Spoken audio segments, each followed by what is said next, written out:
Само фактор. Да, фактор не е страшен. Да. Защо тук ще се забавя, да не сложиш маската?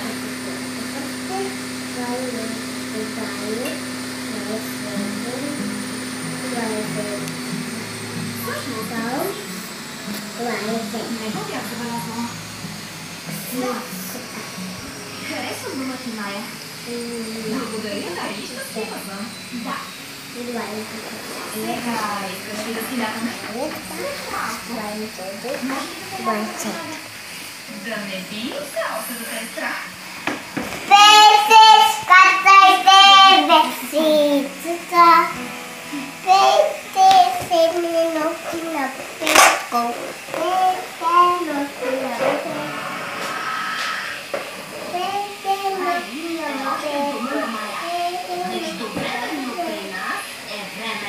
Най-страховитата и зловеща история, защото случката се разказва.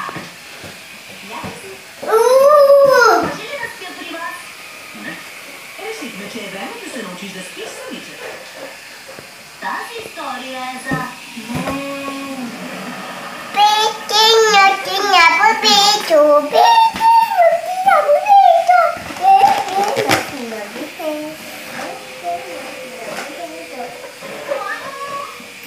Да, няма да ви изядете лакомствата, нали? Не, няма. Няма да си лякам и ще дебна. Трябва да престанеш. Обичам те.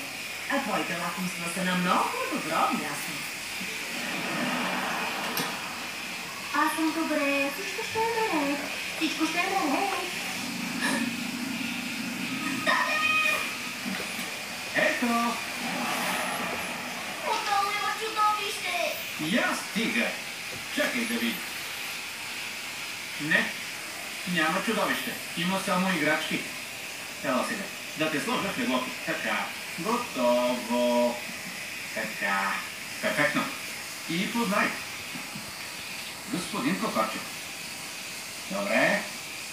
Ека наша. Браво. Добре, Кокорчо. Разчитам на теб да прогониш всички чудовища под леглото ми. Веднага.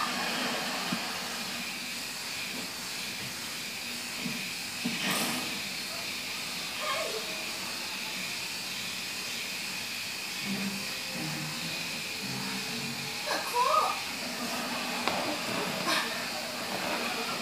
Върни ми, господин Кокорчо. Ти ми върни, господин Желенце.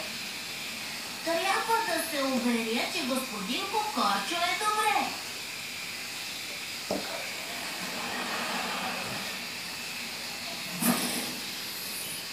Добре, разбрахме се.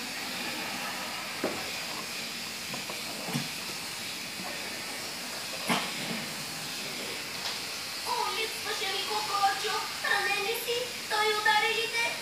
О, липсваше ми Желенце. Ранен ли си? Той удари ли те? Никого не бих наранил. И аз никого не бих наранил. Но защо ме плашиш?